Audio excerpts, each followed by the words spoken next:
autoridades de la Escuela Superior Politécnica Litoral,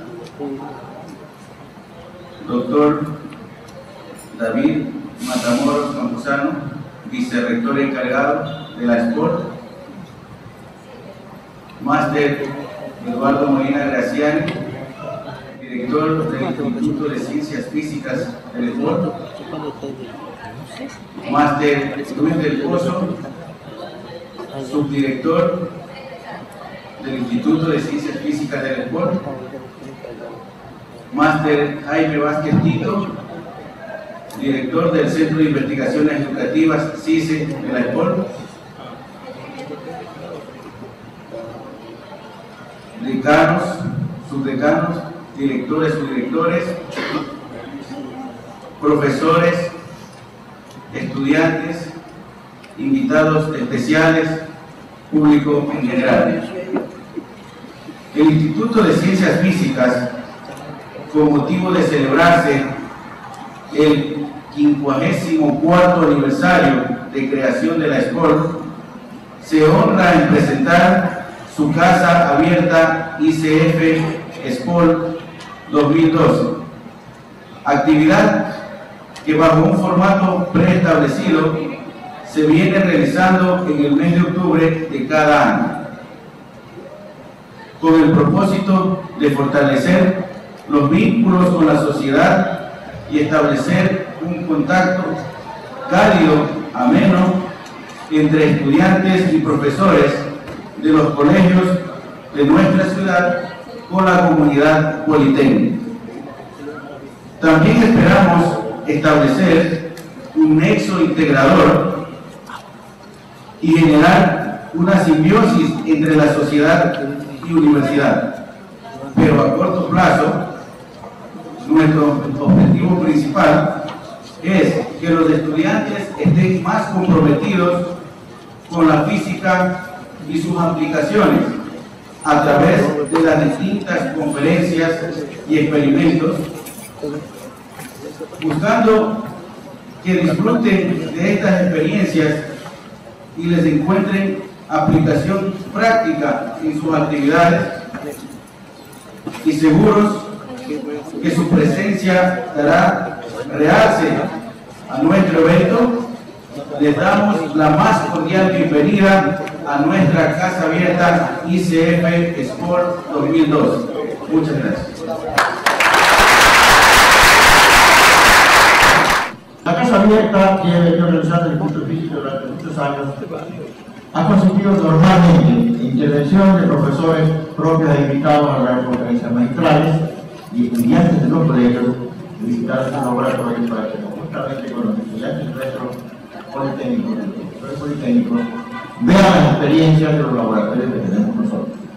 Sin embargo, en esta casa abierta de este momento estamos poniendo un pequeño ingrediente adicional que creo que es muy importante y va a ser muy interesante de aquí en adelante. ¿Cuál es? Que la clase de laboratorio de física no solamente se constituya en la clase en la que viene a hacer un experimento, a sus informes y se terminó. No. Queremos que el estudiante vea los efectos físicos de esos experimentos y piense, como un criterio investigativo, cómo aplicar ese efecto a una aplicación, a un artefacto que sirva para tener un uso práctico diario y cotidiano. Eso lo van a ver ustedes en algunos días aquí, y yo creo que eso va a ser fundamental para crear el espíritu investigativo de todos los estudiantes que ingresen a la escuela.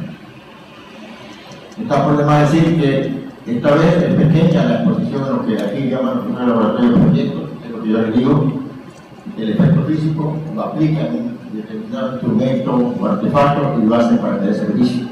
Van a ver una pequeña muestra, porque realmente se ha invertido poco tiempo en este momento y pocos recursos, porque también han sido los recursos de los estudiantes que han podido generar esos proyectos o instrumentos donde se ha aplicado el principio físico que los introducen en el laboratorio.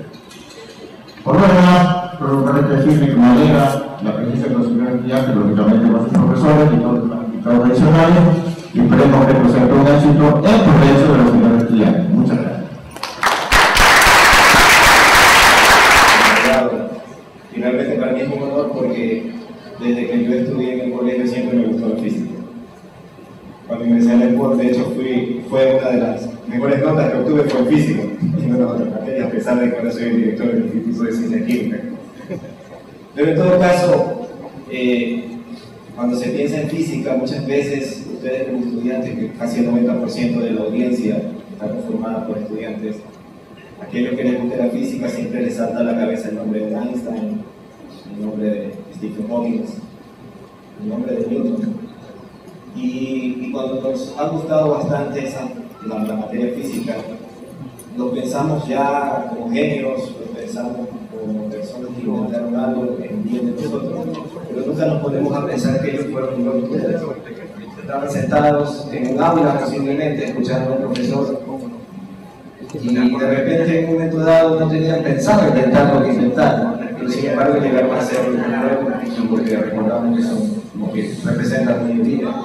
Eso quiere decir que ustedes como estudiantes, nadie quita que aquí en el transcurso de los próximos 20 años tengamos un premio Nobel sentado aquí en el área de la física. Creo que esa sería la mejor asociación a la que podemos soñar en el Ecuador y por qué no convertirlo en una realidad.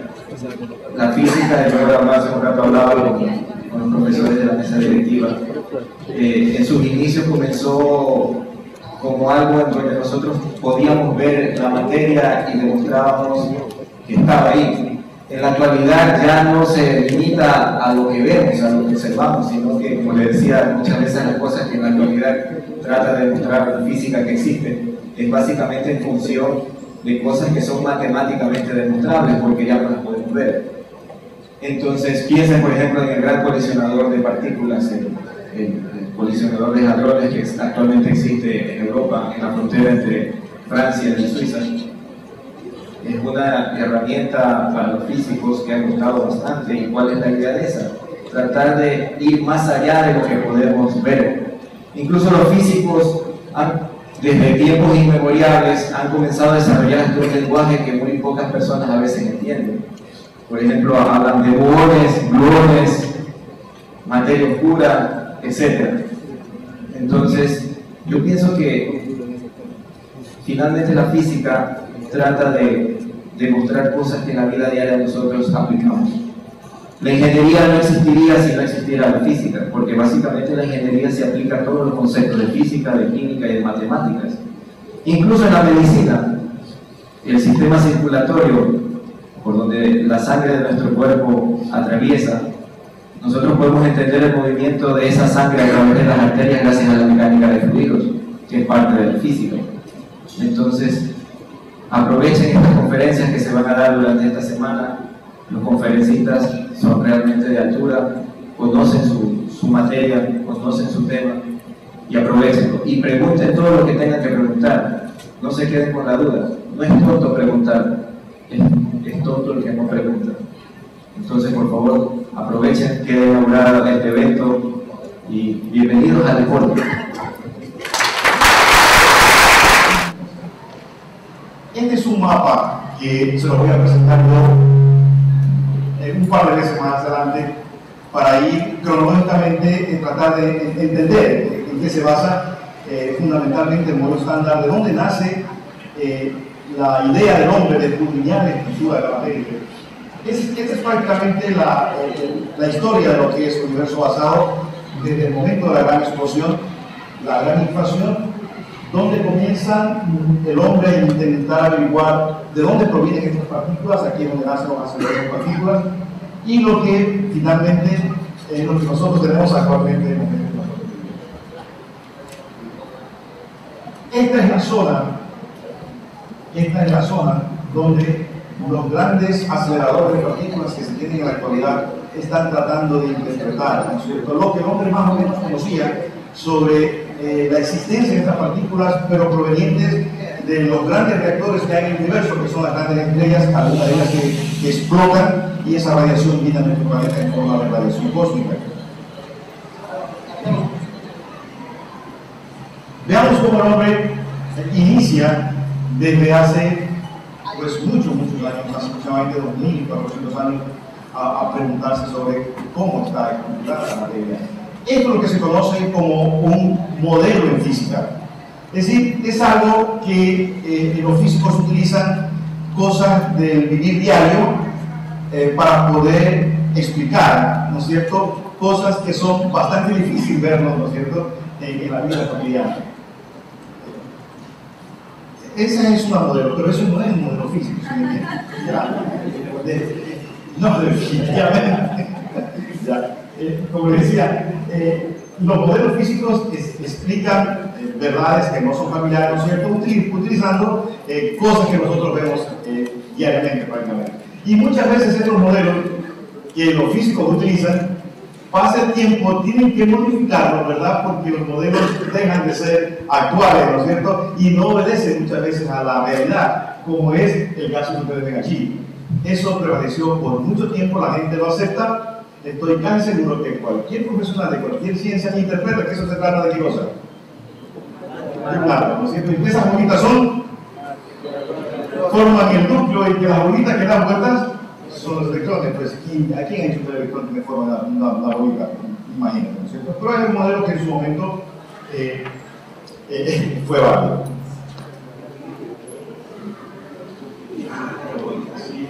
A ver, ¿quiénes son los que están ahí? Bueno, puse dos y dos para que no se peleen, ¿no es cierto? Sí, de acuerdo, ¿verdad? Puse dos y dos. ¿Quiénes son los que están aquí? ¿Digital? Son actores, ¿los identifican? Claro, ¿quiénes son? No. O no es así. Claro.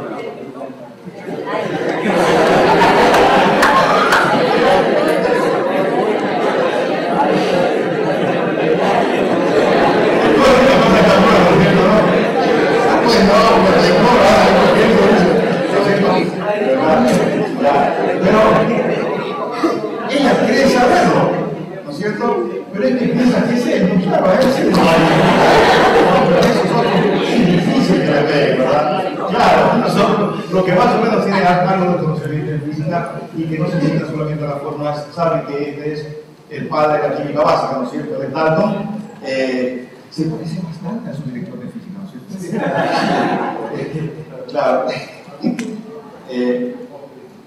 Thomson, ¿no es cierto? Rutherford, y este es el que propuso, se podría decir así, la primera teoría sobre la cuantización, ¿verdad?, la estructura del átomo. Esta es una persona que aparentemente, si bien es cierto que es un filósofo, parece que nació en una época que no le correspondía haber nacido. Porque lo que él propuso sobre cómo la materia estaba estructurada, el hombre la volvió a retomar casi después de 2000 años que muere. Es increíble. Esta fue una persona que, sin necesidad de saber lo que es un reactor nuclear, ni sin necesidad de saber lo que es un colisionador, y nada de ello, propuso de que la materia, mientras se la dividía infinitamente, la materia finalmente llegaba a un punto donde el cual ya no podía ser más dividida. Y esta estructura primaria, básica, indivisible, fue lo que él llamó el átomo. Que era, imagínense ustedes, algo muy parecido al luego que propuso Dalton, creador de la química en su principio, de que estas partículas, ¿no es cierto?, si bien es cierto que eran diferentes de una sustancia o elemento que otro, ¿verdad?, se unían y formaban la estructura de la materia que nosotros conocíamos.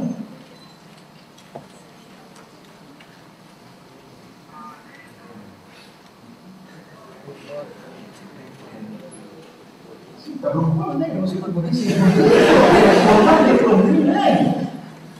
¿Sí saben por qué? Porque en física hay algo muy interesante, que las teorías en física, y me imagino que en las otras ciencias también, resulta que prevalecen en el tiempo dependiendo de quién la propone y qué tantos fanáticos tenga. Así de simple.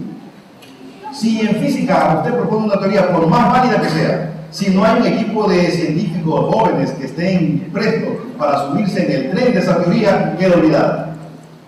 Esta teoría, que estaba en lo correcto, de una persona que probablemente nació en una época que no le correspondía haber nacido, permaneció todo eso en las mismas. ¿Sabes por qué razón? Porque los que estaban de moda en esa época eran gente más pensadores. Así es. Que proponían qué cosa? Que la materia no estaba formada de átomos, está loco. ¿De qué estaba hecha la materia? De fuego, aire, ¿no es cierto?, agua y tierra. Imagínense ustedes. ¿Verdad? Tan poderosos, ¿no es cierto?, que sus ideas permanecieron. Hasta que apareció este caballero que comenzó Ustedes, fíjense la fecha, 1800, 2200 años, a proponer básicamente lo mismo que este pensador de 1400 años.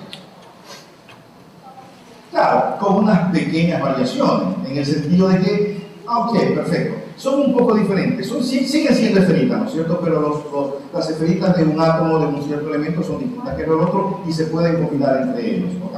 Y esa es la base de la química en sus principios. ¿Cuál fue el siguiente adelanto? Bueno, pues el siguiente adelanto lo propuso Thomson. Fue la primera persona en dar evidencias a que los átomos eran realmente una partícula compuesta, con una condición de que era una estructura básicamente con carga positiva y que los llamados electrones, ¿no es cierto?, estaban metidos ahí dentro como pasas en un cake, y por eso es que se llama el modelo de pudín, ¿no es cierto?, de Thomson.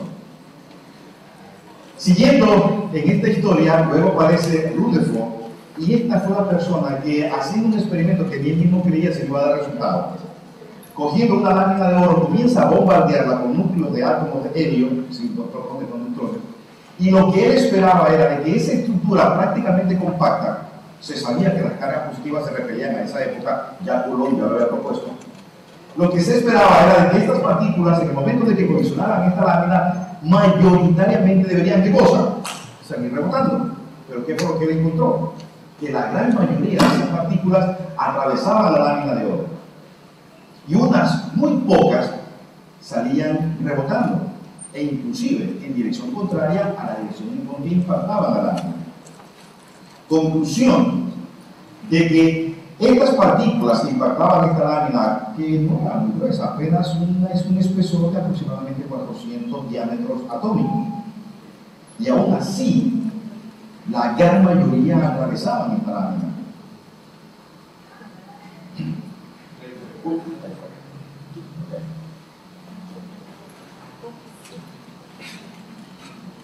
La materia es la conclusión, que es prácticamente transparente. El átomo, su volumen es prácticamente vacío, casi toda su masa está concentrada en un pequeño punto, al cual él llamó el núcleo. Es tan pequeño el núcleo de que, si usted lo quiere comparar, esa es una cancha de fútbol, ese vendría a ser el átomo, y el núcleo corresponde a un pequeño botón o una reja ubicada exactamente en el centro de esa cancha. O sea, y todo ese espacio es prácticamente vacío, es decir, la materia es prácticamente transparente. Que nosotros veamos las cosas sólidas es simplemente por un efecto de repulsión de cargas eléctricas, ¿no es cierto? Y de que no podamos ver a través de las paredes, básicamente porque nosotros vemos luz, y la luz que vemos nosotros está en un rango de 450 a 750 nanómetros, que es lo que se llama luz visible. Y la luz visible, que es una radiación electromagnética, cuando impacta la materia normalmente es absorbida, y como es absorbida no puede llegar a nuestra retina y puede ser interpretada como imagen, simplemente por eso. Pero si nosotros pudiésemos ver rayos X o rayos gamma, ahí veríamos en acción que la materia es transparente. Miren ustedes, no pasaron muchos años, luego aparece Bohr proponiendo algo novedoso, en el sentido de que esos electrones, ¿no es cierto?, que estaban dando vueltas y que formaban el átomo, lo hacían en órbitas o en capas, donde a cada uno de esos electrones se le podía dar un nivel de energía, ¿verdad? Este es el primer modelo que utiliza los conocimientos de física cuántica, en el sentido de que no están en posiciones o no permanecen en órbitas de manera continua, sino que lo hacen de manera discreta. Y por último, que es lo que se maneja actualmente, que es ya el modelo atómico utilizando la teoría de la Torre, que se llama la mecánica cuántica, en donde a los electrones ya no se les puede dar realmente trayectorias, sino que se habla es básicamente de dónde o la probabilidad de poder encontrar un electrón, ¿no es cierto?, en una cierta región, en una cierta posición en un átomo, utilizando el principio de incertidumbre, en donde si nosotros lo queremos encontrar con mayor posición o una mejor identificación de posición. Esto es a costa de la incertidumbre, por ejemplo, en otra cantidad física. En este caso particular, tendría que ser la cantidad de movimientos que tiene la partícula.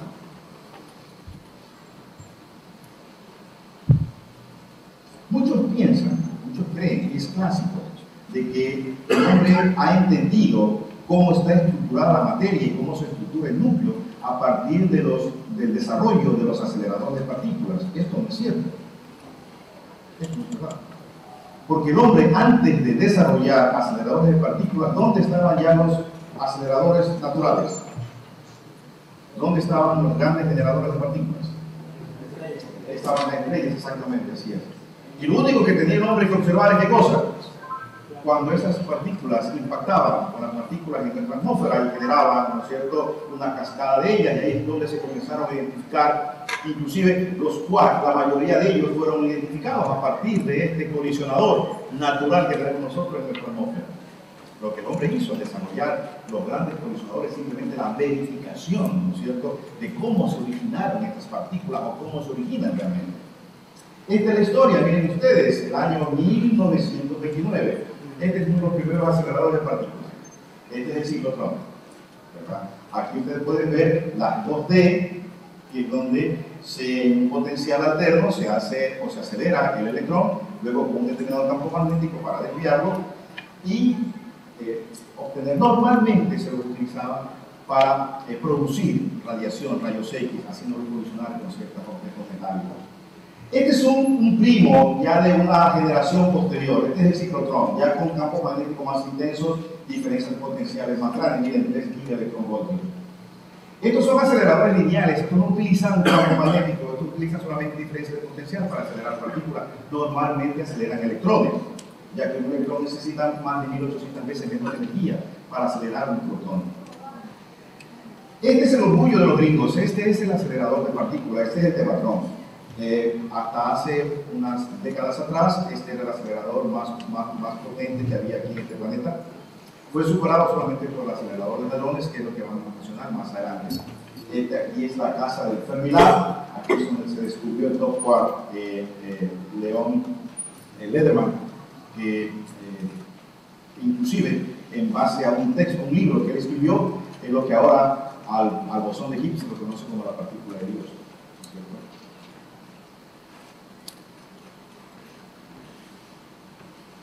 ¿Cuál era el desconcierto de los físicos de partículas de la década de los 30, 40 y 50? Era de que cada vez que se desarrollaban estos aceleradores de partículas donde se comprobaba la existencia de ellos, lo que encontraban era que mientras más poderosos se hacían estos colisionadores, aparecían más partículas. Y prácticamente el vocabulario, el latín y el griego, ya no había dónde más asignarle una letra a una partícula diferente. A tal punto que una vez un gran físico, creo que fue Enrico Fermi, le preguntaban, un estudiante de física le preguntaba sobre una partícula determinada y le decía, la verdad que no sé su nombre, porque si tuviera memoria para eso me hubiera dedicado a ser botánico, porque realmente eran los nombres, era realmente escalofriante la cantidad de partículas. No eran docenas, eran cientos, miles de partículas que se iban descubriendo cada vez más. Tratar de ordenarlas era realmente incorrecto. Ahí es cuando nace el modelo estándar. Esta es considerada la teoría física más avanzada que el ser humano haya podido realizar. Los físicos no entendían el porqué de la existencia de tantas partículas. Claro, se lo explicaban porque decían, bueno, si la expresión E igual mc cuadrado es una realidad donde la energía puede ser convertida en materia, entonces el obtener muchas partículas de distinta materia es nada más producto de que la energía se está convirtiendo en ella. Es decir, mientras más energía tenemos disponible, por lo tanto podemos también tener más partículas que se puedan generar. Este es un cuadro que a simple vista cuando uno lo ve y las personas no están familiarizadas con lo que es el modelo estándar, puede producir cierta incertidumbre y a ver, ¿y qué es eso? A eso es donde el modelo estándar llegó luego de ordenar todos estos tipos de partículas en lo que se conocen como partículas fundamentales, es decir, que no tienen hasta el momento los experimentos que se han realizado aparentemente no tienen composición alguna. Aquí están los quarks, los 6, aquí están los leptones, los 6. Estas son las fuerzas que mantienen unidas estas partículas y estos son los que transportan las fuerzas. Y la partícula que en el mes de junio la gente del CERN propone o confirma aparentemente su existencia. Es oportuno que en este momento yo les explique lo siguiente. Esta es la familia de quark que hasta el momento se han encontrado. Esto no descarta, en esta dirección, es un incremento en la masa de esas partículas. Esto no descarta que existan otras partículas de estas mismas familias en esta dirección. ¿De qué nosotros estamos hechos? Y esto es interesante. Esta es la familia de partículas o que la materia que nosotros vemos en este momento en el universo están hechas. Si el universo y cada uno de nosotros estamos hechos solamente de eso. Estamos hechos de quark, de estos dos y de electrones. El electrón y su correspondiente neutrino. Estos son dinosaurios o primos hermanos lejanos de ellos. Existieron en una vez en el universo. Se cree que existieron millonísimas de segundos después de generarse la gran explosión. Esto es básicamente lo que propone el modelo estándar. Esa es la receta de la formación de lo que es la materia y el universo. Estamos en el universo hecho, o sea, identificado 12 partículas fundamentales. ¿Cuáles son? 6 quarks y 6 electrones, ¿no es cierto? Pero actualmente, ¿cuántos existen o llegaron a decaer a lo que nosotros somos ahora? Solamente 4, ¿no es cierto? Los 2 quarks, el electrón y su correspondiente neutrino, ¿no es cierto? Así es. Estas 12 partículas fundamentales están divididas en los 6 quarks, aquí lo pueden ver, aquí están los 6 y aquí están los 6 electrones. Estos son lo que los físicos identifican, y aquí se basa bastante lo que posteriormente van a ustedes saber en el bosón de Higgs. Estos son las partículas encargadas, de acuerdo a la mecánica cuántica, de transmitir la partícula que se asocia al campo de fuerza que cada una de ellas genera. La mecánica cuántica predice, propone, de que para cada campo generado por una determinada fuente tiene que venir acompañado de una partícula correspondiente. Esas partículas son los portadores de fuerza en cada una de esas interacciones. Usted dirá, ¿por qué dice que solamente son 2? Bueno, realmente son 4. Realmente son 6. Pero ¿por qué digo son 2? ¿Qué es lo que estamos hechos actualmente? ¿No es cierto? Así es. Ahí es como se lo interpreta, es un modelo que nadie ha visto, ¿no es cierto? Que los quarks están unidos por resortes, ¿no es cierto? Y que los quarks tengan forma de una bolita. Pero esa es una forma como los físicos hacen un modelo. Aquí está la familia completa, ¿no es cierto? A manera de cartoon. Estos son los dos que nosotros estamos hechos. Estos son los dinosaurios que existieron, ¿no es cierto?, al inicio del universo. Y aquí están los leptones, donde los que son familiares con nosotros son estos dos, ¿cierto? Y estos son los primos lejanos. Todos ellos son electrones y cada vez más pesados, igual que estos quarks. Si nosotros comenzamos a ver de la medida la masa de cada uno de ellos, este es más pesado que este y este es más pesado que el de acá. Lo mismo ocurre aquí, este pesa más que este y este pesa más que el de acá. Lo mismo ocurre con acá con los electrones. Esto tiene una característica, es que los quarks tienen la propiedad de que se pueden unir. Los quarks se unen para formar lo que se llaman hadrones, ¿verdad? Un ejemplo, el protón, el electrón. Mientras que estas partículas que ustedes ven aquí, esas partículas hasta el momento no se ha encontrado forma de poder unirlas. Aparentemente son partículas completamente independientes. Un primer resumen hasta ahora, ¿verdad? La materia está hecha o formada de ¿cuántas partículas en total? 12 y 6 portadores de fuerza, ¿no es cierto? 12, esas 12 están hechas de 6 quarks y 6 electrones. De todas esas 12, nosotros realmente estamos hechos de ¿cuántas? Estamos hechas de 3. el cuarto que realmente que acompaña al electrón, que es el neutrino, ¿no es cierto? Bien.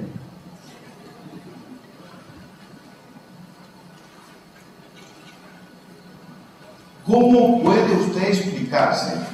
Y esta es una de las cosas que no calzaba en el modelo estándar y que mantuvo a los físicos por casi 40 años y más haciéndose esta pregunta. Porque a mí, cuando se propone el modelo estándar, lo interesante es que el modelo estándar predecía la existencia de muchas partículas.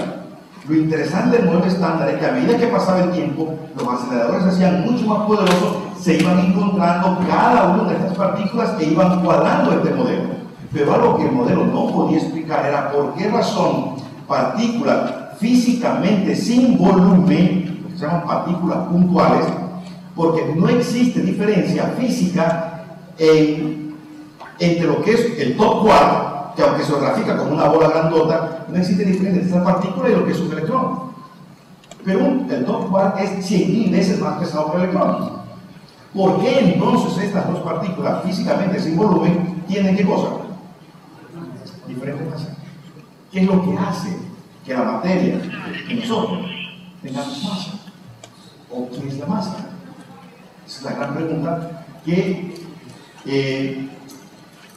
Peter Higgs, en honor al cual, ¿no es cierto?, se asignó el nombre de esta partícula, propone. ¿Por qué razón? ¿O cómo es que las partículas adquieren la materia? Y aquí he tratado en esta lámina de mostrarles cómo, de manera ascendente, si ustedes pueden mirar en esta dirección, cómo se observan partículas, como ustedes pueden ver. Esta es la radiación electromagnética, aquí están los fotones sin masa, aquí están los neutrinos, que si tienen masa es extremadamente pequeña, y luego siguen, ¿no es cierto?, los quark, el electrón, los otros quark, la partícula tau, son los primos de los electrones, y luego llegan al top quark, y lo que aparentemente parecería estar en los 125, 126 gigaelectronvoltios, la masa de lo que se presume es el bosón de Higgs. Esto no es tan fácil, la persona que no está familiarizada con física de partículas poder observar y notar su diferencia, pero aquí sí, aquí se lo puede ver mejor. ¿Por qué digo que aquí se lo puede ver mejor? Porque aquí están ¿quiénes? Los dos quarks que vivimos y los dos leptones, y aquí están los dinosaurios que existían al inicio del universo. Y aquí están las partículas que transportan fuerza. Miren ustedes la diferencia de masa. Todas esas partículas son partículas puntuales. No tienen dimensiones. No tienen volumen. ¿Cómo entonces tienen distinta masa?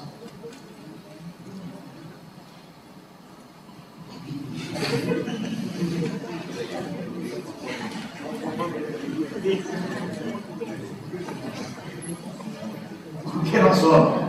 Si solo necesitamos de dos quarks y de un electrón, ¿por qué existen tantas? Respuesta.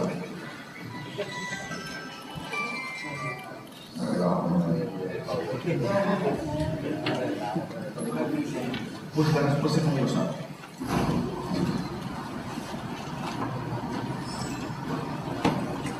Lo que ustedes vieron, ese cuadro donde están organizados los quarks, los leptones y las partículas que transportan fuerza, es a lo que finalmente llega el modelo estándar, tratando de ordenar este zoológico de partículas.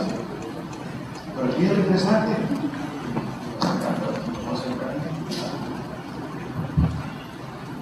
Esto es lo que se conoce hasta el momento.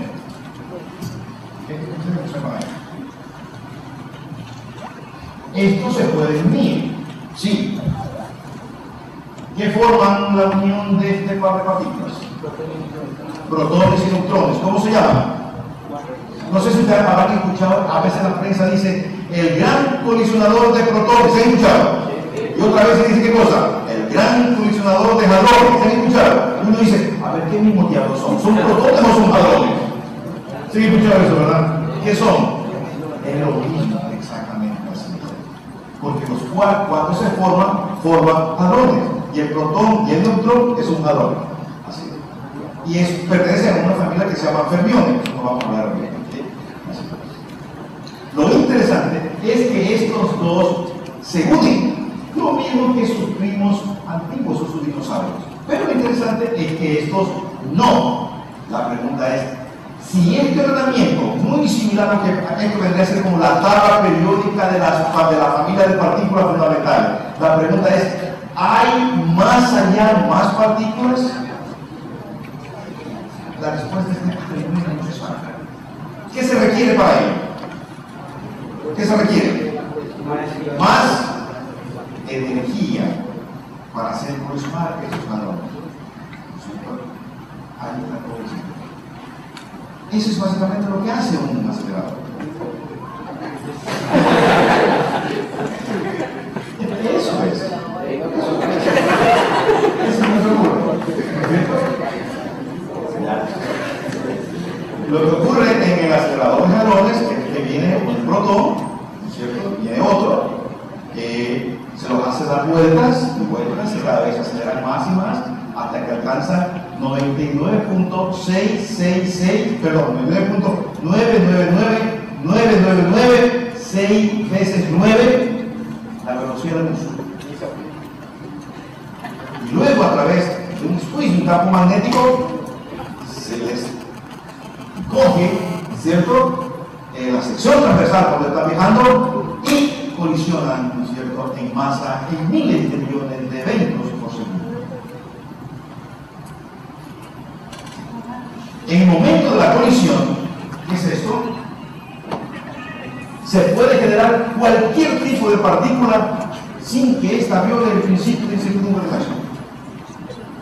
Porque como el tiempo es muy pequeño y el producto de la incertidumbre por el tiempo tiene que ser menor que una cierta constante, por tanto, si usted maneja energías suficientemente grandes y el tiempo es suficientemente pequeño y está dentro de ese rango, esa partícula puede existir.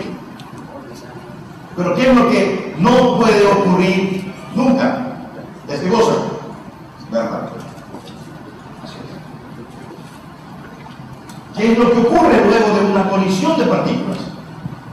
Que usted crea la partícula real o virtual y luego la partícula que hace se destruye, ¿no es cierto? Y esa destrucción da origen a otras partículas. Y es la evidencia de estas otras partículas, unas estables y otras inestables, que los físicos predicen de dónde probablemente se originan. Midiendo sus energías, sus cargas eléctricas, sus trayectorias, aplicando leyes de conservación, pueden predecir de dónde probablemente se originan. Lo que ocurre es que hay eventos que se producen de forma pero muy, es como decirles, se produce 1 en 1000 millones de eventos. Por lo tanto, para poder determinar si es que realmente se produjo a raíz de él, se necesita casi mismo miles de millones de colisiones o eventos para poder determinar si realmente provino de esa condición. Ese es el gran colisionador de hadrones.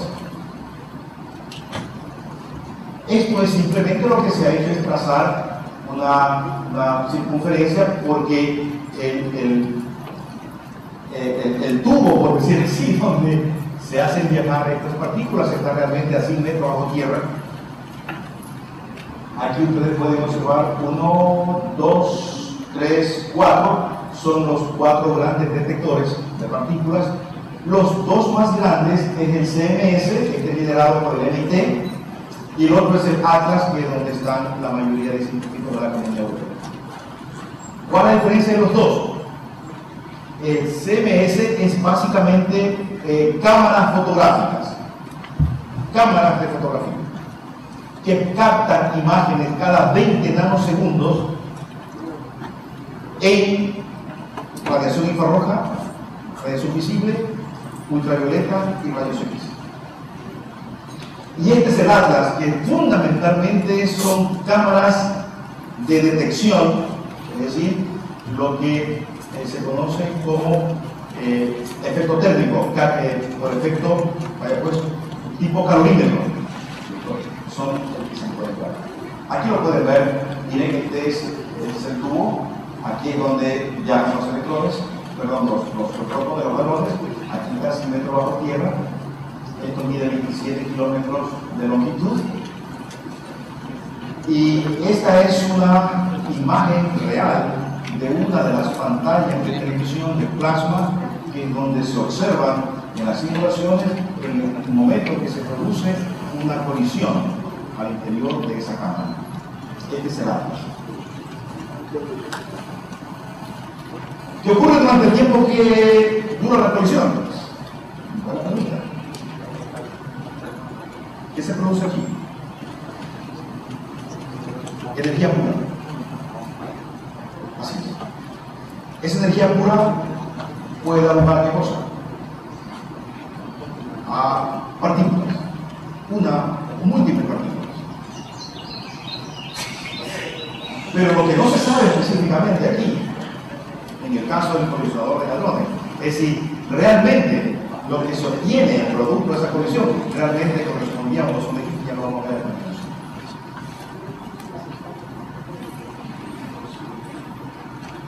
¿Cuántas partículas se pueden generar? Bueno, eso es más o menos como que usted va a un restaurante y le pregunta al mesero: ¿y usted cuánto tiene para comer?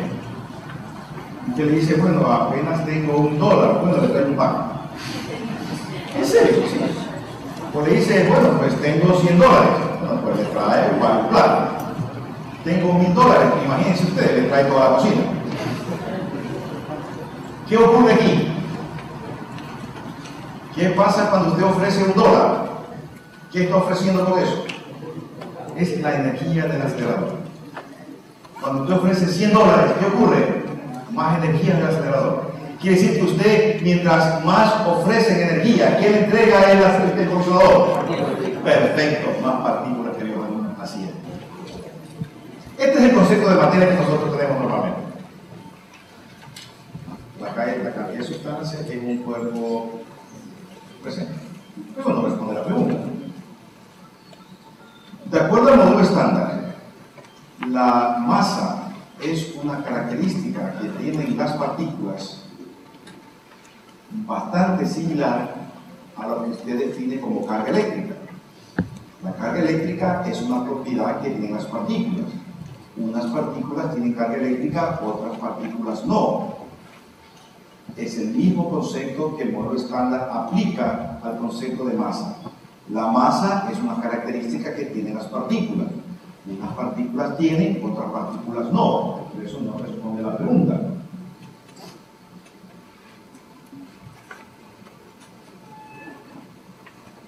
Como las partículas, de acuerdo al modelo propuesto por este caballero en el año de 1962, ¿por qué razón unas partículas adquieren y otras no? ¿Y cuál es el mecanismo que ellas, o el mecanismo a través del cual ellos lo hacen?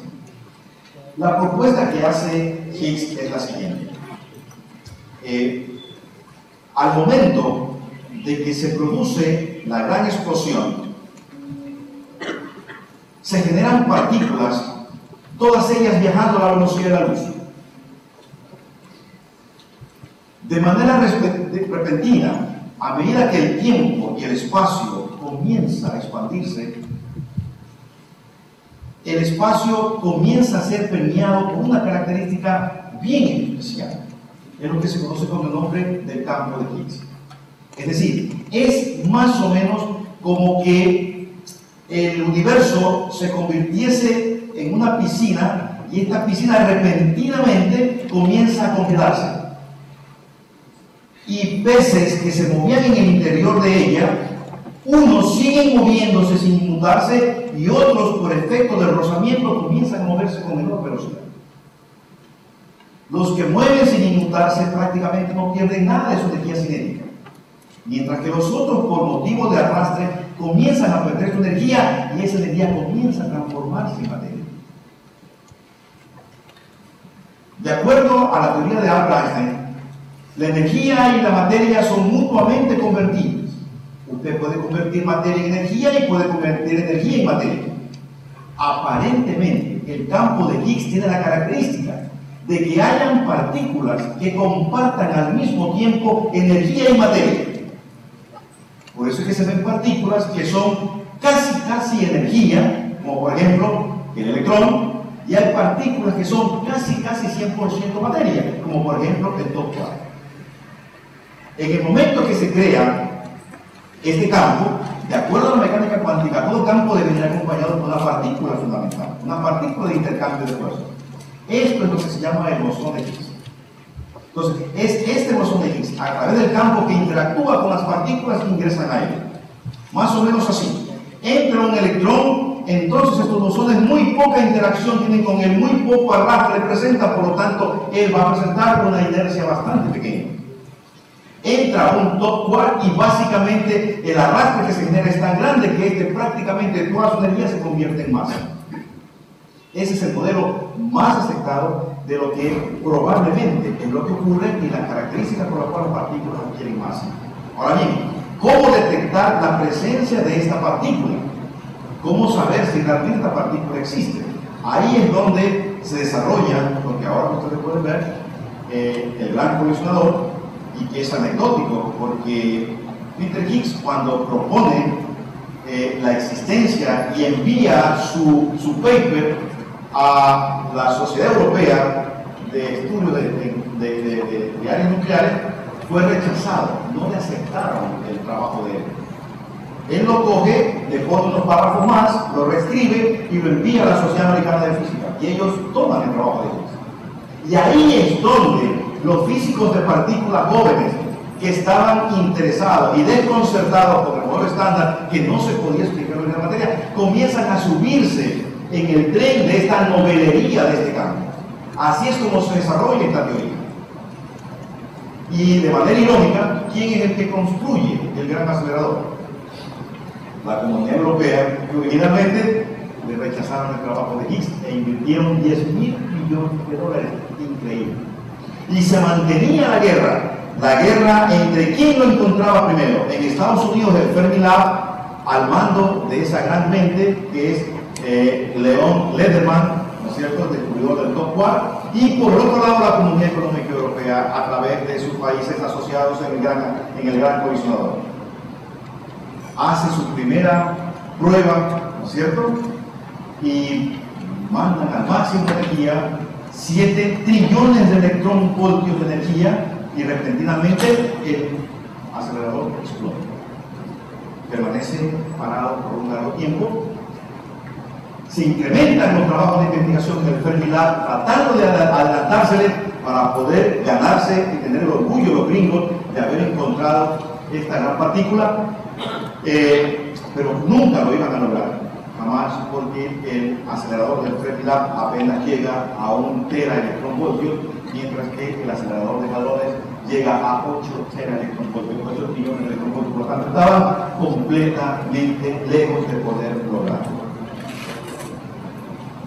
Entonces, ese es básicamente el mecanismo más aceptado, ¿de acuerdo?, de por qué las partículas adquieren materia, es decir, es básicamente un proceso de interacción de la partícula con el campo de Higgs a través de esa partícula computadora de fuerza, que es la que se conoce con el nombre de luz. Esta es la información, esta es una fotografía tomada de las grandes pantallas que hay y que muestran los eventos que se producen en el colisionador, en donde comunican que probablemente se trata del bosón de Higgs. No hay evidencia todavía como para ponerlo radical y decir se trata del bosón de Higgs, porque se necesitan aproximadamente, son miles de millones de colisiones por segundo durante las 24 horas del día, 365 días del año, durante aproximadamente 2 años de manera consecutiva, para poder tener información suficiente para dar una aceleración de que se trata de esa partícula. Es un evento realmente muy raro que se produce a través de nosotros. Ahí lo tienen ustedes, lo que nosotros consideramos como fuerza gravitatoria. Realmente quien lo produce es nuestro querido bosón, que es lo que le da la característica de materia a las partículas.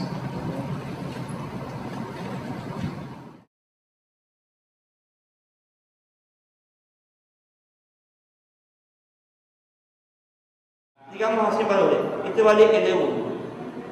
¿Cuánto, de acuerdo con aquí, cuánto valdría? Este vale un valor L. L1 y L2. ¿Cuánto valdría esto?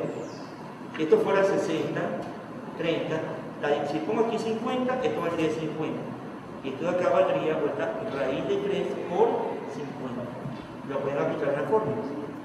Pues aquí, otra cosa, siempre esto no se lo hagan así o lo hagan así, no. Ya yo soy patucho y no puedo volver, no.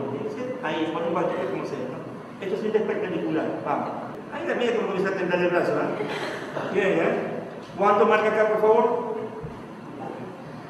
Esto es de frente, pero una vez está de lado. Ahí está, ¿no? Puso más de 40, se sube aquí. Entonces, que cuando le marca aquí 30, tiene 30 aquí. ¿Qué marca este dinamómetro? ¿Compresión o expansión? Compresión. Se está comprimiendo y desde acá se está aquí. Desde acá es un péndulo un poquito más especial. Se llama péndulo. Vamos. Entonces comencemos aquí. Cuando llega el ayudante, que me corre tiempo, el ayudante va a correr el tiempo. 1, 2, 3, 4. Pare. Ya, ¿cuánto le dio? 5, 7 segundos, ¿no? ¿Cuál es el momento natural? Horizontal no se mueve, recta se mueve. Tenga que te graba, tenga se mueve.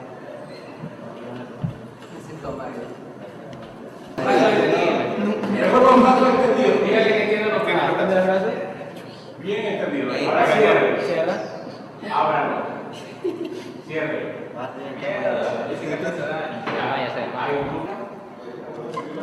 Ya, pero tomando en cuenta para que no tape la visión de la...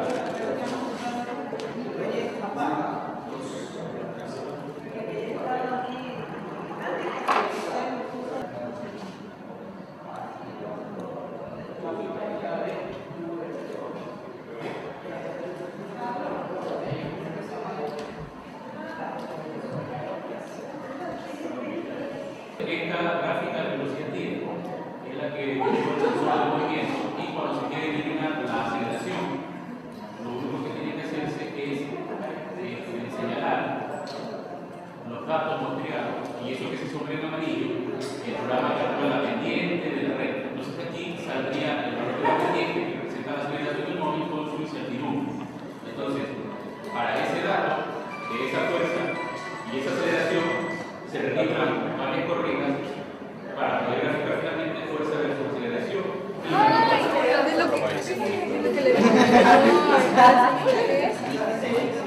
Ya, bueno, me equivoqué.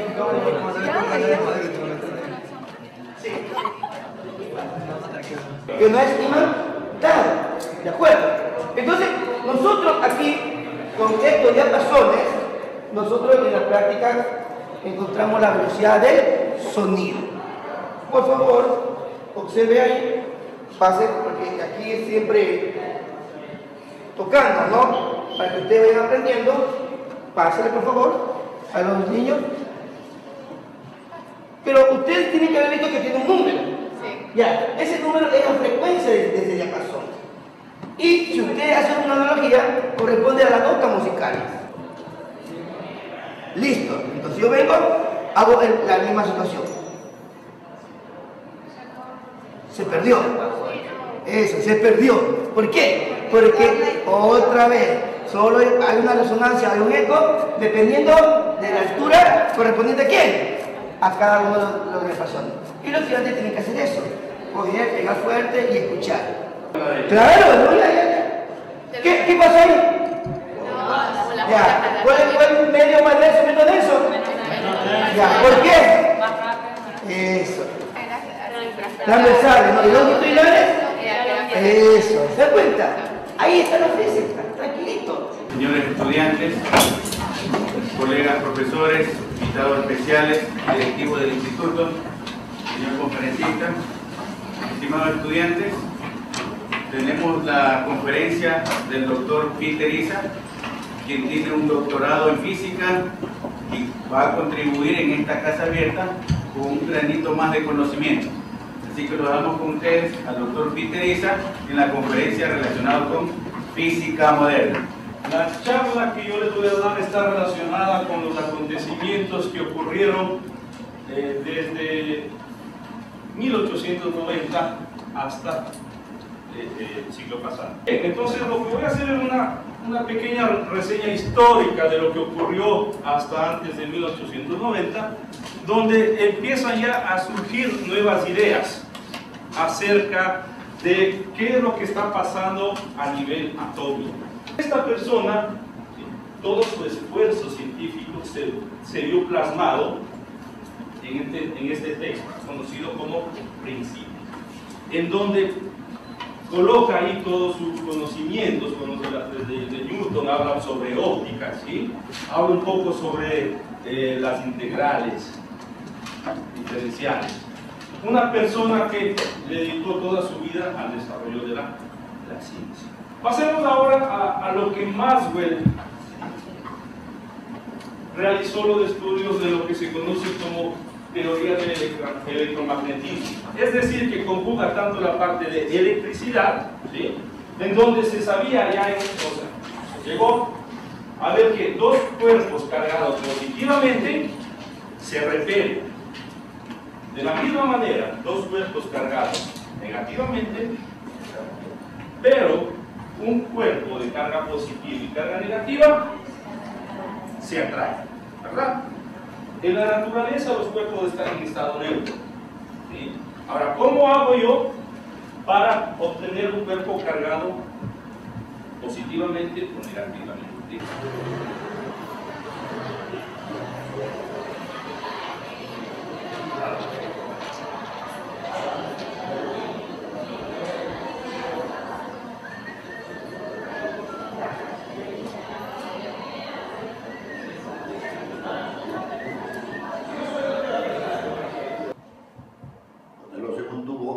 Emisor de energía, emite radiación electromagnética y determina si tiene este color amarillo.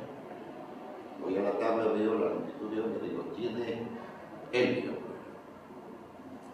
O emite, vamos a ver acá, este emite rojo, creo. Este aquí emite rojo, verde y azul, y el que sigue amarillo, verde y azul. Rojo, verde y azul. ¿Cierto? Seguro que tiene rojo. Si emitió en la otra línea, seguro que tiene la espectroscopía de gases. Eso es lo que vamos a ver. Bien, como pueden ver entonces aquí tenemos un bulbo lleno de gas hidrógeno. Aquí hay una batería, una fuente de voltaje, de tal manera que cuando se encienda esto va a excitar el hidrógeno y a lo que los electrones excitados vuelvan a un nivel fundamental emitirán luz o radiación, que es lo que pueden ver en este momento. Se emite esa luz. Claro, pero tenemos que apagar la luz para que no vean. Por supuesto. Con la rejilla. Estas rejillas tienen ciertos filamentos separados por milímetro. Por ejemplo, esta de aquí tiene 10 filamentos por milímetro, esta 50 filamentos por milímetro y esta finalmente 5000 filamentos por centímetro. Por medio de esta ustedes pueden ver el espectro de emisión que les mencionaba el máster hace un momento. Pueden ver colores rojo, verde y azul. Bienvenidos, señoritas estudiantes. La práctica que vamos a ver en este momento, la experiencia que van a poder observar, se llama la distorsión de haces de luz, haces de electrones a través de un campo magnético externo. Hemos armado el equipo, vamos a mencionar en qué tenemos. Tenemos una fuente regulada, posiblemente la tenemos en 8 voltios aproximadamente.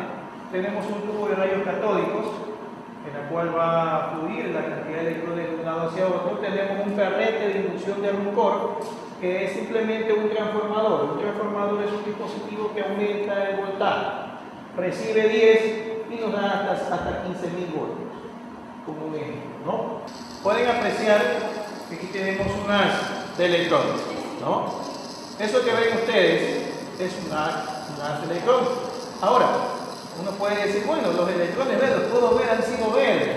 Es imposible, los electrones no se los puede ver todavía, ¿no? Lo que máximo ha llegado el hombre a ver conjunto de átomos, o sea, los electrones no los podemos ver. No es que son verdes, nada de eso. Lo que pasa es que esto es un tubo al vacío que tiene un gas en el interior y por eso vemos eso. Ahora, nosotros vamos a tratar de distorsionar ese haz de electrones. Tenemos un campo magnético creado por un imán permanente en forma de U o de herradura. Miren lo que ocurre cuando el campo magnético se acerca al haz de electrones. ¿Sí? ¿Qué ocasiona? Se desvía, miren, se desvía. Se acerca al haz, se desvía, ¿no?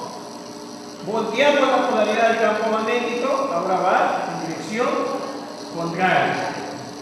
Bienvenidas compañeros, yo les voy a explicar el funcionamiento de un motor líquido. ¿Qué es lo que necesitamos primeramente para un motor líquido? Como podemos ver, necesitamos un imán de altavoz, que es el que vemos aquí en forma de rosca. Lo encontramos en los altavoces, en los parlantes de los equipos de sonido que tenemos en nuestras casas. ¿Qué necesitamos también? Láminas de cobre, que es la que tenemos aquí alrededor, como pueden ver.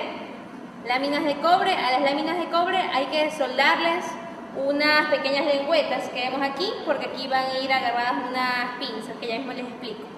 ¿Qué más necesitamos? Sulfato de cobre, es este polvito. Lo disolvemos en agua y es el líquido azulado que vemos ahí. Necesitamos también terminales lagarto, que son los que vemos aquí, 2 terminales lagarto conectados a una batería 9 voltios, como la que está aquí, pero allá está por debajo, con este conector de aquí. Necesitamos un imán, un interruptor de 3 posiciones, que lo podemos apreciar acá. Bueno, y vamos a proceder con el experimento. ¿Qué es lo que hacemos primero? Conectamos los terminales lagarto, uno en cada lengüeta, uno aquí, otro acá, y procedemos a encenderlo. Ya. Como podemos apreciar, no sé si se pueden acercar para que ustedes vean, el motor líquido funciona cuando se da vueltas en un sentido horario. Ya vemos así, la corriente va en un sentido horario. ¿Por qué funciona esto? Porque nosotros tenemos un imán. El imán crea un campo magnético. En el seno de un campo magnético se produce una fuerza magnética. La fuerza magnética siempre es perpendicular al vector velocidad y al vector campo magnético. Como están perpendiculares, hace que se giren. Giran así, perpendiculares, y por eso es que se torna en movimiento. Por eso es que necesitábamos el sulfato de cobre para que podamos cerrar el circuito y el agua se electrifique y podamos mostrar el funcionamiento del motor líquido. Bueno, vamos a apagarlo y luego vamos a encenderlo para ver cómo ahora va en el otro sentido, un sentido antihorario. Gracias al interruptor de 3 posiciones, que es el que está acá. Como le dije que necesitábamos eso, porque si teníamos solo un interruptor de 2 posiciones, encendido y apagado, solo podíamos ver para un lado el sentido del movimiento. Esta presentación se relaciona con máquinas térmicas. Es un proyecto de curso que ha sido realizado por mis estudiantes, ¿sí?, que los vemos aquí, que ya van a hacer la presentación a continuación. Son estudiantes que cursaron la materia de Física B en una carrera de ingeniería. Entonces, vamos a presentar las máquinas térmicas, las partes más importantes, y luego los señores estudiantes van a exponer sus proyectos, lo van a ver trabajando. Lo más importante es que aquí puede ver los principios físicos, termodinámicos de funcionamiento y también cómo poder construir una máquina térmica. Si usted en algún momento quiere construir, aquí están paso a paso detallados cómo lo puede hacer. Esto que van a ver es una máquina térmica Stirling.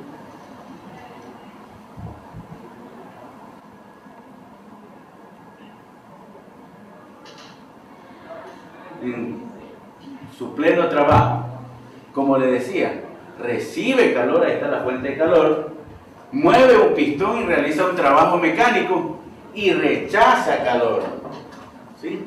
El principio básico de una máquina térmica. Así funcionan todas las máquinas térmicas.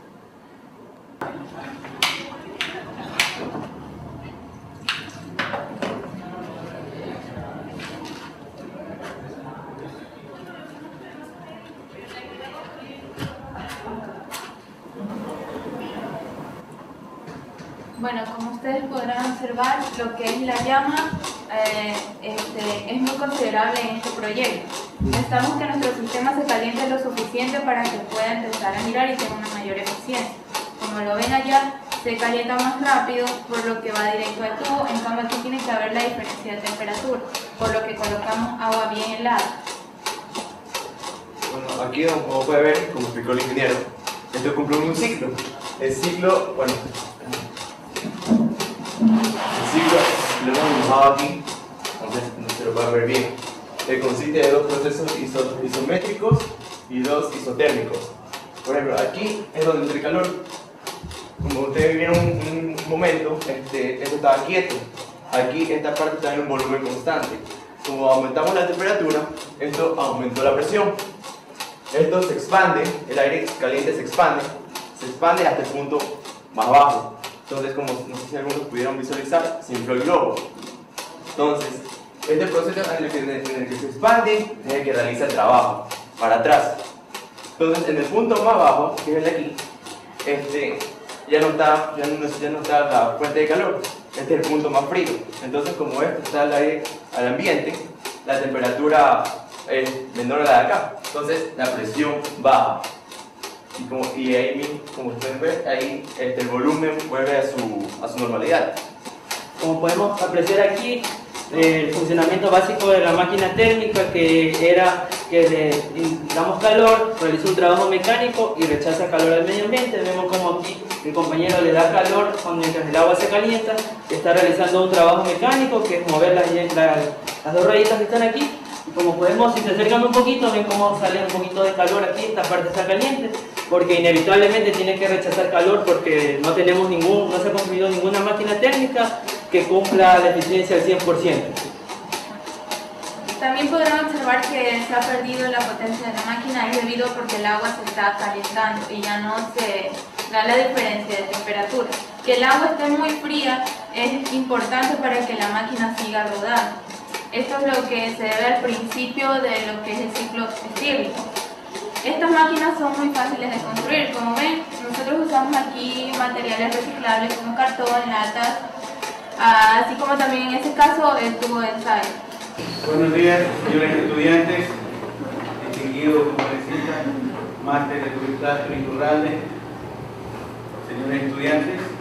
La conferencia que el máster Luis Castro nos va a brindar es una experiencia de reflexión en nuestras vidas, titulado Contaminación por calor.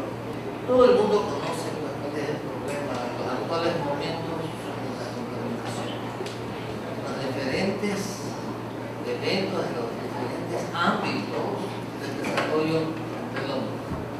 Y ahora nos toca pues ver precisamente la contaminación por efectos térmicos, por efectos del calor. Obviamente debemos tener claro lo que es la atmósfera, una mezcla de gases que está más o menos hasta 900 kilómetros aproximadamente de la superficie terrestre, ¿no? Donde hay oxígeno, nitrógeno, CO2, yo que sé cuántos elementos más. Y al emitir, como producto del desarrollo tecnológico del hombre, pues gases como el CO2, se va formando una capa que almacena el calor irradiado por el sol. Fíjense ustedes que dice que la principal fuente de contaminación por la emisión del dióxido de carbono son las plantas de generación de energía a base de carbón.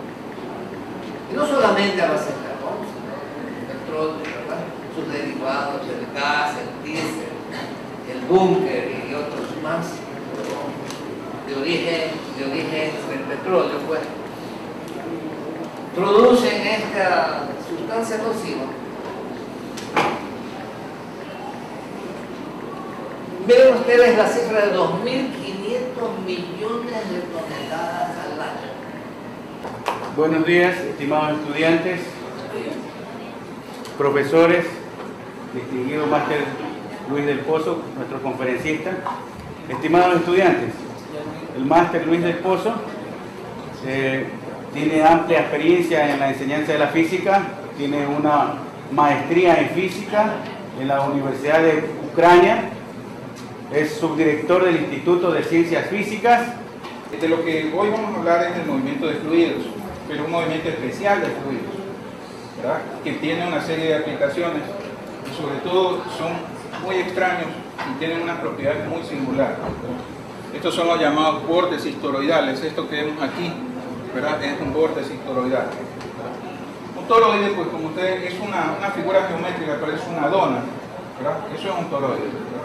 Entonces justamente por la forma que tiene, esa forma de dona que tiene, entonces tiene ese nombre, ¿no? Puede ser laminar, como tenemos aquí, aunque el fluido se va desplazando en láminas, ¿verdad? Esa es la teoría, ¿verdad? Entonces láminas separadas una encima de otra se va desplazando, ¿no? Un flujo turbulento es aquel en que estas láminas justamente pierden, ¿verdad?, aquella singularidad, digamos, esa continuidad que tienen ahí, ¿no? Como usted ve, pues el flujo, ¿verdad?, se vuelve, como dice su nombre, turbulento, ¿verdad? Bien.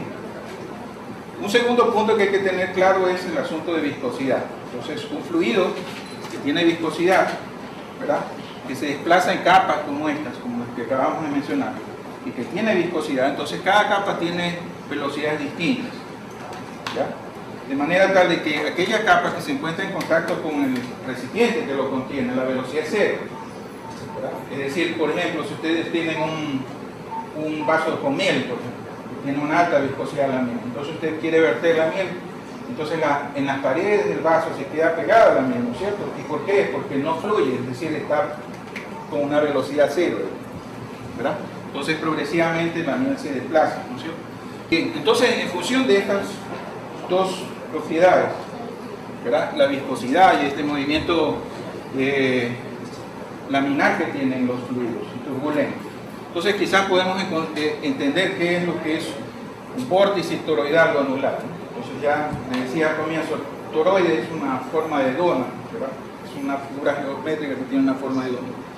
Entonces si un fluido se va desplazando, ¿verdad?, como lo está haciendo aquí a través de este tubo, entonces cuando llegue a este extremo, ¿verdad?, entonces aquellas partículas que se encuentran pegadas al tubo, las que están aquí, tienen una velocidad cero, ¿verdad?, estas.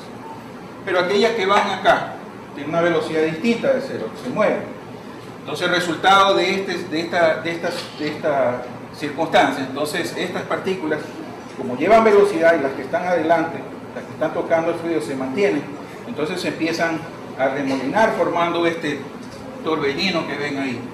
Este fenómeno no es aislado. Entonces, aquí tenemos una animación que nos muestra, esto es computarizada, de cómo se mueven estas donas de fluido, ¿no? Entonces estas se propagan, ¿verdad?, en diferentes ambientes. Esto es una turbulencia que se genera en los aviones, aquí cuando un avión se está elevando, ¿no? No sé si ustedes se han dado cuenta que al final del ala del avión, si ustedes miran con cuidado, hay algo que está levantado así como unas uñas que están así hacia arriba. Esas son justamente creadas para evitar este tipo de turbulencias, estas que están aquí, las que se forman atrás cuando se va desplazando el avión, ¿cierto? Bueno, pero en realidad la dona que nos compete es esta. Los delfines, que son animales muy tan inteligentes, han descubierto estas donas y juegan con ellas. Esta es una dona de aire. Ellos mismos la crean y esta se propaga dentro del agua. Y miren cómo juega, es decir, él se da cuenta que es algo extraño y empieza a jugar, es un juguete para el delfín, ¿verdad? Lo mismo para una ballena. Esta es una ballena. Entonces ella está eructando, ¿no? Entonces, mire, forma una dona. ¿Ya?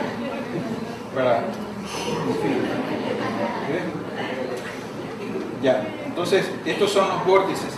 Esto proviene de una ballena dentro del agua, ¿verdad? Entonces, la boca. Ya.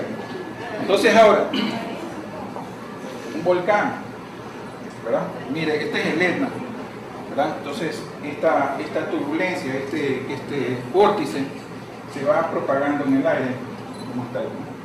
En fin. Y bueno, hasta nosotros mismos podríamos producir estas turbulencias o estos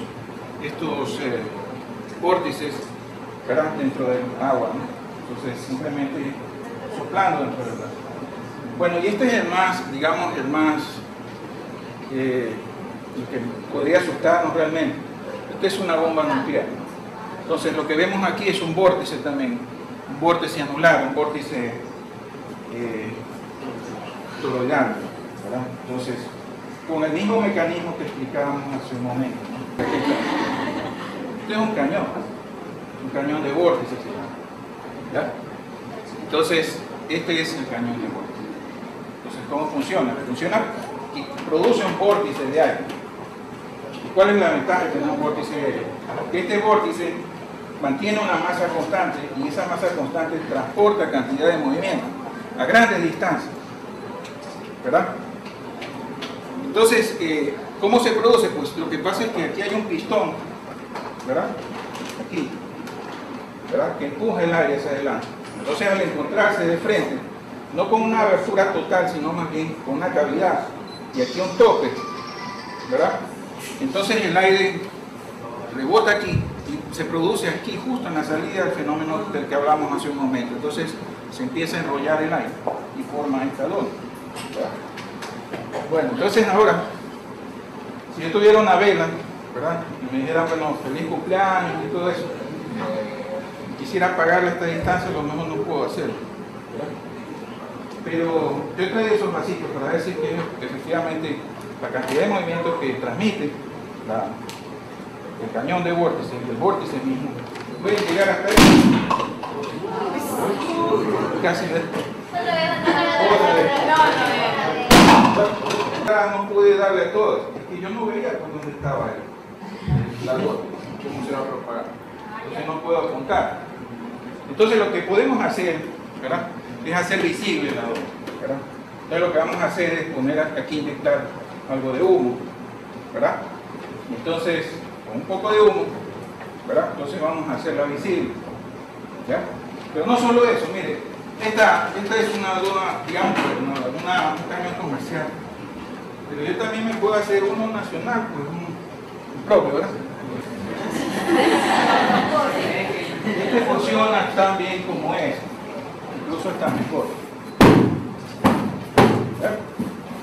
Entonces, lo que vamos a hacer es llenarlo de humo, ¿verdad?, para ver cómo se propaga el vórtice, ¿verdad? Entonces aquí tenemos nuestro ayudante, nos va a ayudar.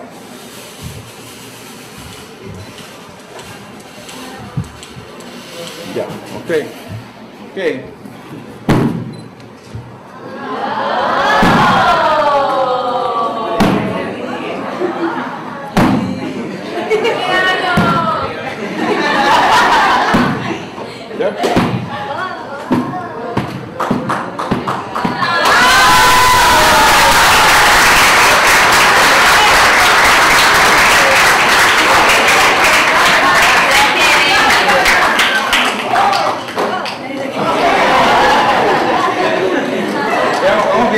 Cómo mismo era el de este aparato. Esa era la señal de humo de los indios también. Correcto. Ya le di el botoncito. Sí, aquí también está. Ahí está llenando. Suavecito está llenando. ¿Ya? Ahí tiene. Bueno.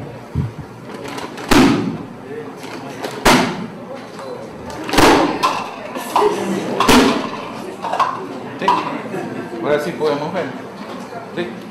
Entonces, este es un cañón también de vórtice, pero es un cañón que tiene aire comprimido ahí. Entonces ustedes ven claramente el vórtice.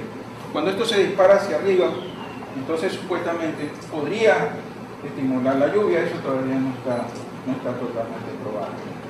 ¿De acuerdo?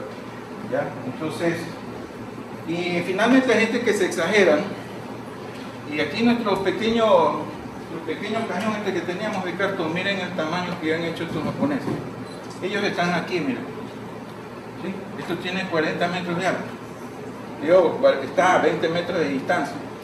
Y esto necesitan toda esa gente para empujar el cartón ese que está ahí. Y ahí está el vórtice, miren, desplazándose, y va a apagar una vela pequeña que está aquí. Finalmente. Ahí está.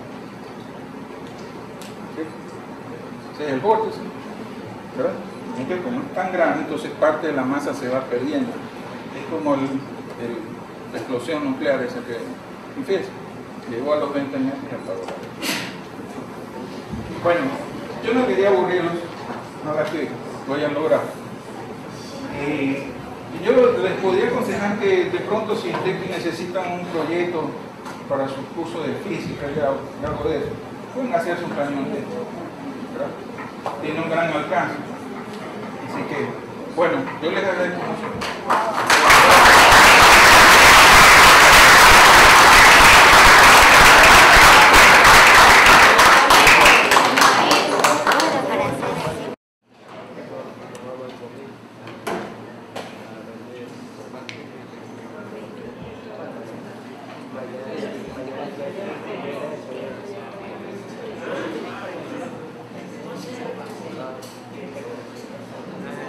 señores estudiantes, señores profesores, ¿sí? Sean bienvenidos a esta Casa Abierta ICF 2012. Y bienvenidos también nuestro conferencista, el máster Eduardo Montero. Tiene una maestría en física médica, es profesor titular en la Escuela Superior Politécnica Litoral, dicta todas las físicas que ustedes conocen, un profesional de vasta experiencia, quien va a colaborar con nosotros con un tema muy importante. Sáquenle el mejor de los provechos, ¿sí? Y el tema ¿es magia o es física? Ustedes lo van a decir. Voy a indicar aquí de que nosotros vamos a ver básicamente de que los trucos de magia que se realizan, básicamente los magos tratan de hacernos pensar que están violando las leyes de la física, cuando justamente es lo contrario. Es gracias a las leyes de la física que pueden realizar estos trucos, ¿sí? Y a crear admiración en nosotros. Bueno, entonces, en esta botella solo tenemos un pequeño gotero, ¿sí? Que se mantiene ahí, pero cuando uno invoca los poderes, dice baja, baja, baja, baja, baja, baja, baja, baja, baja, baja, ¿sí? Empieza a bajar. Entonces, sube, empieza a subir. ¿Sí? Otra vez. A ver. Baja, baja, baja, baja, baja, baja, baja, baja, baja. Empieza a bajar. ¿Sí? Y ahora lo dejamos que sube. Magia. ¿Cuál es el flujo? ¿Ah? Entonces el principio físico, ¿no? Simplemente es el principio Pascal. ¿Ustedes lo han escuchado? ¿Sí? Nosotros aplicamos una presión en algún punto y esa presión se transmite a todos lados. Haciendo entonces, ¿sí?, que ese objeto empiece a sentir también la presión y por lo tanto empezará a sumergirse. ¿Sí? Lograr colocar una lata, ¿sí?, una lata cualquiera, en una posición inclinada no es tan sencillo, ¿de acuerdo? Porque estas latas nuevamente por su peso comienzan o tratan de regresar o tratan de irse por allá. Sin embargo, nosotros podemos tener una lata cualquiera, ¿sí?, colocarla allí y esta lata se mantiene, ¿sí?, en esa posición, ¿de acuerdo? ¿Cómo logramos nosotros, ¿sí?, que este tipo de objetos se mantengan en esa posición? ¿Ah? Imán. ¿Tiene? Básicamente, aquí lo que estamos, ¿sí?, el truco que podemos llamarlo, ¿sí?, es saber ubicar lo que se denomina el centro de gravedad. ¿Sí? Si nosotros tenemos una lata, ¿sí?, que está vacía, esa lata no se va a mantener en la posición de equilibrio, va a caer. Pero esta lata de acá, como dice su compañero por ahí, tiene agua. ¿Sí? Entonces colocando una cierta cantidad de agua, nosotros logramos que la lata se mantenga en la posición de equilibrio. Y podemos lograrlo, ¿sí?, con cualquiera de las latas, ¿no? Es decir, si tenemos la de acá, básicamente lo que nosotros tenemos que hacer es poner un poco de agua, más o menos, calculen ustedes, la tercera parte de la lata, ¿sí?, y teniendo esa cantidad de agua, ustedes lo pueden lograr también poner en esa posición, ¿de acuerdo? Entonces simplemente es un asunto de saber lo que es el centro de gravedad o el centro de masa. Es por esa razón que se han diseñado algunos juguetes como este de aquí, ¿sí?, un pájaro bien bonito con todas las dimensiones que se tienen, ¿sí? Pero lo interesante de este juguete es que el centro de gravedad del mismo se encuentra en el pico del pájaro, ¿sí? Entonces, ¿cuál es el objetivo de que el centro de gravedad se encuentre aquí? De que nosotros lo sujetamos desde este punto, ¿sí? Este de aquí se va a mantener, ¿ya?, en posición de equilibrio. Bueno, no va a rotar porque su masa está distribuida de tal manera que su centro de equilibrio se encuentra justamente en ese punto, ¿sí? De tal forma que bajo esas condiciones podemos mantenerlo en una posición de equilibrio. Si tratamos de cogerlo de otro lugar, vamos a ver que este de aquí siempre va a tratar de voltear. ¿Estamos? Nosotros tenemos un pedazo de papel, ¿sí? Sabemos que el papel no es muy amigo del fuego, ¿sí? ¿sí? Nosotros lo colocamos ahí, ¿sí? Vamos a ver que él empieza, ¿sí?, a quemarse. Pero sin embargo nosotros podemos lograr, ¿sí?, que estos papeles no se quemen, ¿de acuerdo? No se quemen a pesar de que lo pongamos junto al fuego. ¿Cómo podemos lograr eso de ahí? ¿Mojarlo? No, la idea no es mojarlo, sino que nosotros podemos simplemente colocarlo, ¿sí?, junto a un material, ¿sí?, como esta lata, que es un material conductor, ¿de acuerdo? Recuerden que los metales son conductores. Cuando lo colocamos junto a un material conductor, ¿sí?, a pesar de que lo colocamos junto al fuego, ¿sí?, ¿de acuerdo?, el papel no se quema. ¿Sí? No se quema, ¿por qué razón? Porque el calor se está transfiriendo por conducción, ¿sí?, directamente a la lata, que es un excelente conductor, que los metales son excelentes conductores. ¿Estamos? ¿Sí? Entonces, bueno, está un poquito chamuscado, pero no se encendió como el anterior. ¿De acuerdo? Una señal de tránsito. ¿Sí? Y si nosotros la vemos a través de este vaso, ¿vemos la señal? ¿Ah? ¿Se ve la señal ahí? Sí. Igualita. ¿Vemos la señal ahí? ¿Ah? Se ve idéntico. Okay.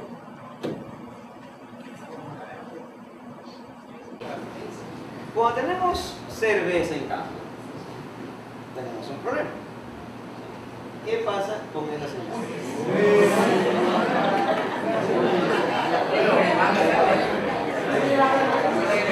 ¿Qué pasó?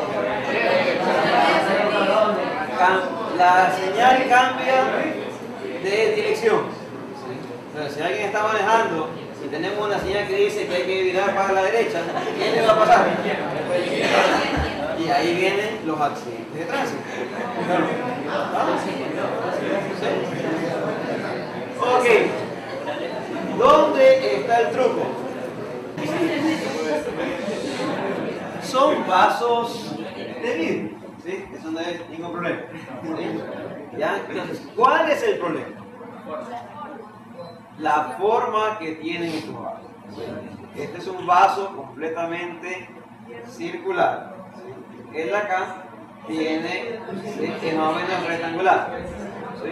Entonces, claro, para los que se encuentran más lejos, ¿sí?, eso pasa bastante inadvertido. ¿Sí? Cuando imagínense qué ocurre cuando lo hace un mago. Entonces, básicamente, el problema aquí es la refracción de la luz. ¿Sí? Cuando nosotros tenemos un vaso rectangular, ¿sí?, simplemente hay una doble refracción, ¿sí?, que permite que la señal vuelva a su forma original. Pero cuando tenemos un vaso circular, ¿sí?, no hay la opción a que se vuelva a producir esa situación y por lo tanto se genera el efecto. ¿Sí? Por lo tanto, entonces, no importa si yo le he hecho a este tipo de vaso cualquier tipo de líquido, igual el líquido que sea, ¿sí?, va a producir que la señal que vemos aquí, ¿qué ocurre? Se altere, se modifica. ¿De acuerdo? Entonces es simplemente una aplicación física.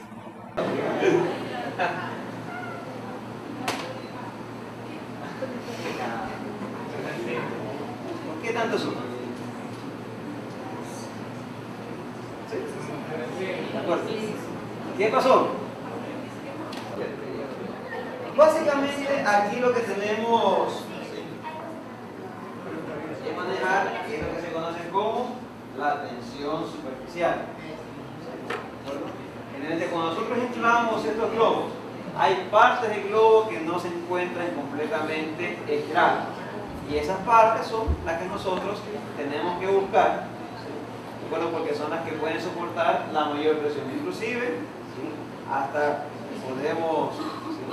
podemos cruzarlos directamente sin necesidad de que el globo se rompa. Bueno, como ven, queda por ahí.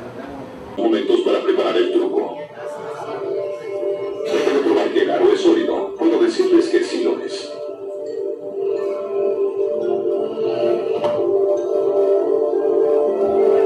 Más chicas, más aros, más baile. Todo es parte del acto para hacer que el truco parezca aún mayor de lo que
mago la que hace que parece que lo hace en realidad. Y ese es el secreto detrás de esta ilusión clásica. Lamento regresarlos a la realidad.